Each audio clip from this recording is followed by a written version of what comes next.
What is it like to live alone? Love the solitude, but hate the loneliness. There's a fine line between them. For me, living on my own is only sustainable for like 2 to 3 years. I start to fall into depression after that and begin self-destructing. I love the solitude, not cleaning up after anyone else, not giving a shit about expectations. But in the end, it gets lonely and sad. I'm an extreme introvert, but few people can overcome the human desire for companionship. Be it a roommate or lover, we're meant to live in tribes, not solitude. My last bout of living on my own ended in alcoholism, a bad drug habit, and unenjoyable, loneliness-fueled promiscuity. On the one hand, you can do as you please. On the other hand, everything is your own responsibility. So if anything's going to get done, it's all up to you. And on the gripping hand, when you're personally in need, like loneliness or medical emergency, you're on your own. I have never closed the bathroom door, which is especially nice when you're getting out of the shower with no foggy mirrors. My cat get weirded out when guests close the bathroom door. I closed my bedroom door for the first time in like 4 years last week BC. A cat was being a butt at 5 AM. They were both sitting right outside when I opened it in the morning. My cats do not hew to the normal detached cat stereotype. Every cat I've ever had will generally make a point of being in the same room as me when they're awake. Not up close and personal like a dog, just nearby, watching. They don't like closed doors. It's awesome. Life is on the U channel 24/7. But you gotta really love that programming. Living alone is better than living with people who stress you out, but worse than living with someone who makes you feel safe and at ease. After 8 years of the latter, it's only okay to live alone. It isn't great, but it could be worse. That's why I like that I travel 15-20% of the time for my job during non-COVID times. I get an opportunity to be my own person, do my own thing. But I've got a great thing at home, and the other 80-85% is made better cause I get that little bit of time to let my hair down. Nobody ever runs the taps while you're in the shower. For better or worse, your shit is always where you last left it. Edit. Sometimes I can't type. You are forced to discover if you are a good or shitty roommate. Simply the best. No checking in with someone. No explanations required if you just want to walk out the door and do something. The freedom is just unmatched. You don't know how annoying it is / was to bounce your intentions off of another person until you don't have to do it anymore. Not to mention there are none of the million little compromises and accommodations you make just having a roommate. Living alone, you can watch whatever TV show, movie or video game when you want. Pause it for half an hour to make whatever you want for dinner, and then do whatever you want with the dishes afterwards. The bathroom is set how you like. The seat is where you left it, and you're free to leave the door open so the cat can visit. You don't have to schedule a time to take a shower. It's always your shower time whenever you get up. The thermostat is set wherever you want it. You get as many blankets as you want, and your snore is free to roam wild and unfettered. Every nork and zzzzzzzzzrk and tiark allowing you to sleep deep and sound without nudge, elbow, or poke interrupting your slumber. Nice and peaceful until you have visitors. Then you have to run the vacuum, tidy the living room, spray the Febreze, hide the dirty dishes, etc. Semicolon. 1. You will start talking to yourself. I don't know why, but you do. Yesterday I realized I was speaking aloud everything I was thinking of doing. Oops. 2. Cleaning is easy. You clean before work and come back to a clean house unless Mr. Kitty knocked down 3 cups and now you have glass to pick up. Oh well. 3. Cooking is tough. You either make too much or you just stop by and get food because it's easier. I don't like leftovers a lot, so it's like, why bother cooking after a long day of work? Salads and sandwiches becomes the go-to good because it's quick. 4. This is just me, but I leave the TV on. I can be reading, playing a PC game, going to sleep etc, but the TV is on. Note, I put my timer on when I go to sleep, so I don't leave TV on all night. I come from a family of 7, so I'm used to noise. Quiet freaks me out. Even when I have a headache or a migraine, I must have noise. 5. When you are sick. Being alone sucks. If you throw up, you must clean it up. If you are too sick to even get up, you can get dehydrated. You force yourself to get up and get water and make soup because you know you must keep hydrated even if you're shaking and your legs are near collapsing. You must take your temperature and take aspirin and take care of animals. 6. Breaking your leg or arm sucks too. You have nobody to help you. 7. You can bring anybody to your place without worries or needing to ask permission. A big plus. 8. You only have you to help pay bills. You can't afford to get a pay cut. Getting fired. Taking medical time off. Getting sick after all your sick days are used means you can't afford to take time off unless your boss orders you to go home. 9. The bathrooms are all yours. No waking up early to get there first. No standing outside dancing and begging them to hurry up. You can use the restroom whenever you want. It's amazing. 10. No having a roommate bring a man over and have loud sex while you are trying to sleep. 11. Temperature control is all you. You can keep your house or apartment at the temperature you like, as long as you can afford it. 12. No judging. You want to watch a marathon of your favorite TV show all day while eating pizza, cake, and soda. You can. This is dangerous. 13. You will get lonely if you are used to having people live with you. You can completely become unsocial. You can be naked all day without grossing anyone out or giving them the impression that you want sex. It's like being on vacation. Permanently. All the stuff remains where stuff is supposed to be. You put a Coke in the fridge and it's still there. The sink never gets clogged with hair. The room temperature is always 18°C. If you don't feel like cooking food you don't have to. It's wonderful. I lived alone for less than a year. It was great at first. I could do whatever I want, whenever I want without anyone judging me. It was so nice to have my own little private oasis. It did get lonely sometimes though. I had people over sometimes, and it was cool to have company over whenever I want. But after a while of living there when my guests left I felt this sometimes overwhelming loneliness. It got very depressing. Pretty great. Frankly, it's arguably the best way to find out if you are good company for yourself. And I think it makes one more self-sufficient. For the most part, it's fine. I mean, it's nice to have people to spend time with, but my condo is my bunker. It's my safe space, and everything in it is there because I chose it. Downside, I'm dying alone and may sit rotting for days.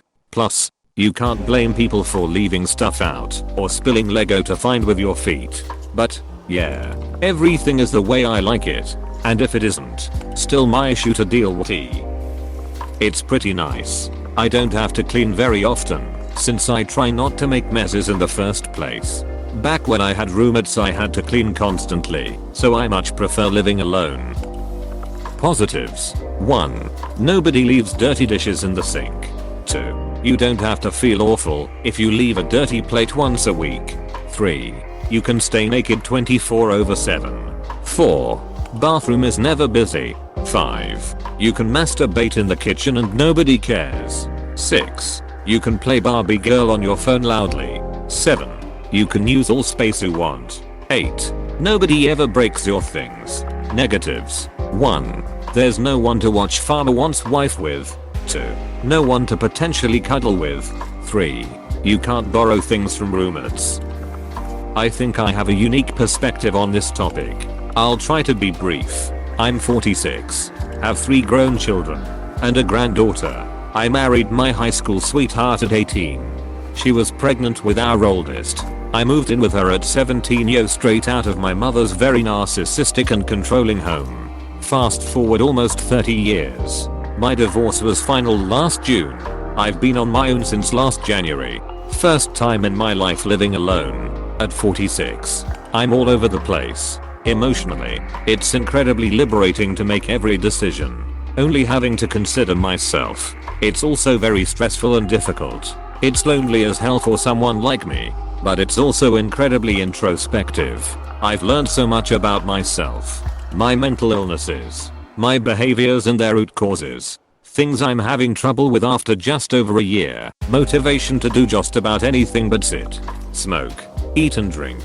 Hygiene is bare minimum, as is cleaning and caring for my living space. It's maddening. I've yet to make this place feel like home. So much as just feel like a safe space. But it's coming. I can feel it. Time will heal me. When I left and divorced her, she took my house, my friends, my stuff, my money. My credit tanked within a couple months. And I'm back to barely getting to the next paycheck. The good part of this is testing my own character and skills by enduring this hardship. I'm not a strong man, by any means, according to today's standards. But I'm getting better, stronger, more resolved. The shortest path is not always the easiest. Has its ups and downs. I find myself being a lot lazier being alone. I don't clean as often, because it's just me. Personally, clutter, laundry, and dishes out doesn't bother me, but it compounds to the point where it does bother me, but it's a mountain at that point. Not efficient. My roommates throughout college worked out and this helped get me to work out. When that went away, I stopped. I always had positive roommates with good direction and motivation in their life. By myself I tend to become content easily. I'd make it a competition in my own head to strive for their standards, and this helped me develop a lot of good habits. They motivated me to do laundry, cook, clean, etc. Yeah, it's nice not having to address someone every time you walk through the door, but it's very easy to become detached. I was definitely over living with roommates in college, but I miss it now. I always had multiple roommates, so just one would been a good balance. Having a good roommate is better than living alone. A bad one is another story. You'll quickly realize that the pros are the cons, and the cons are the pros. For example, being alone. That can be awesome. Liberating. It can also be lonely and depressing. Another example. You have to pay all the bills. You don't have to worry if your roommate got the heat or electric bill in on time. And you get satisfaction of fully supporting yourself. But you have to pay everything yourself. At least you always know what's up. You can do whatever you want. Literally. It's great. But you'll also find yourself doing the most bizarre, random stuff and asking yourself why you spent 10 hours doing that. It's quiet. You can set the rules. You can have/do whatever. Sex loud. Masturbate loud. You can just walk from the shower to get your towel naked. Or you can just air dry. You don't have to ask anyone for their opinion or approval. The downside is you only have one perspective, unless you reach out to someone.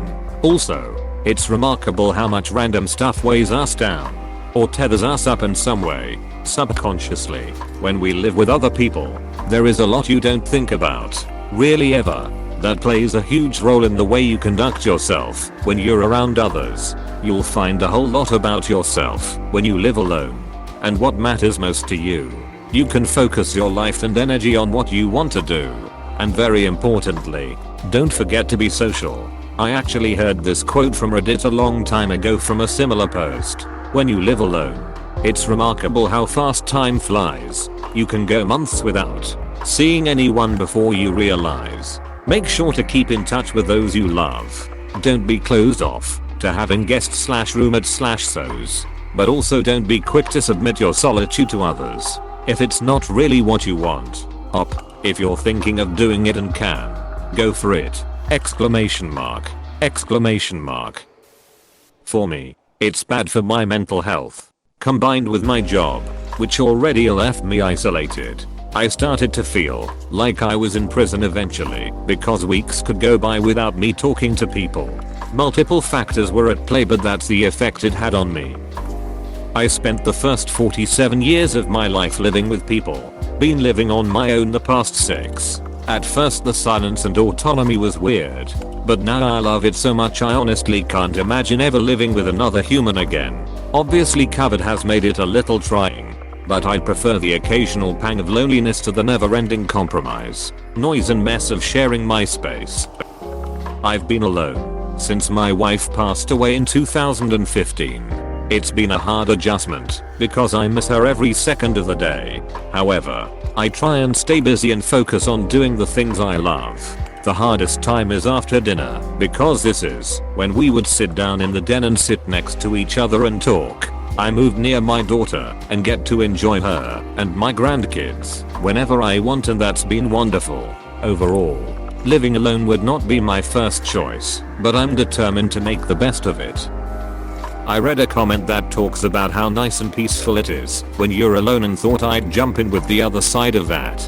That peace and tranquility translates into boredom and sadness if you're not an explicit introvert. For everyone that talks about how nice it is not to have a roommate messing things up, you start to really just want to have someone around just for interaction. A pet really isn't going to fill the void of human interaction. Not that I don't love my dog.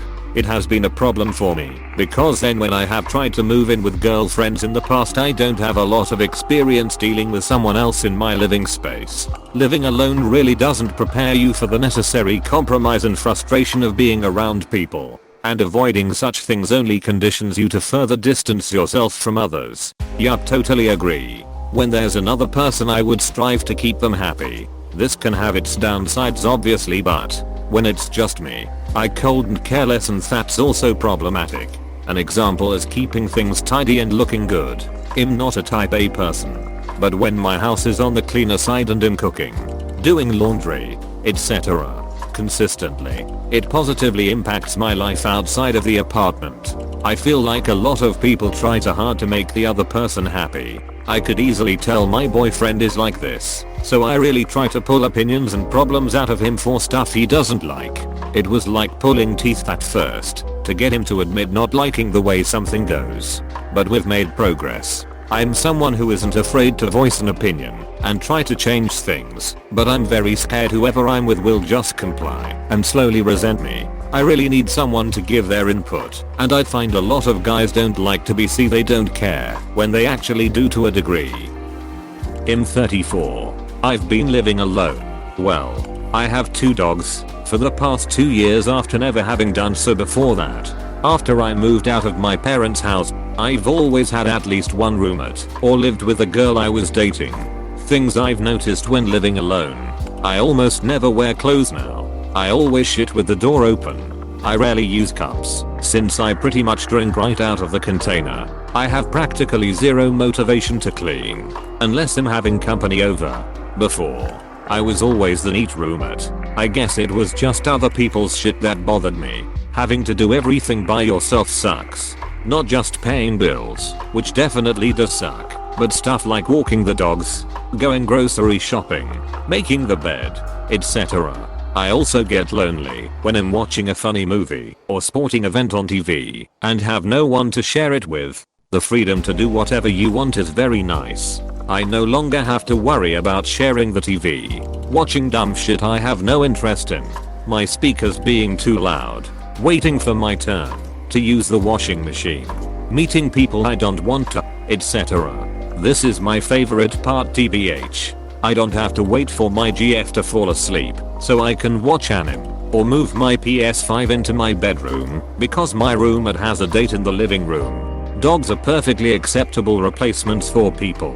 I never truly feel alone with them around. No, they don't laugh at the movie with me, but they pick up on my emotions. If I'm excited, they're excited. If I'm dancing around the kitchen while I'm cooking, they're happily wagging their tails watching me. If I'm sick or tired, they lay down next to me. If I'm sad, they lay their head in my lap and comfort me. Plus, they don't judge me when I masturbate in the living room.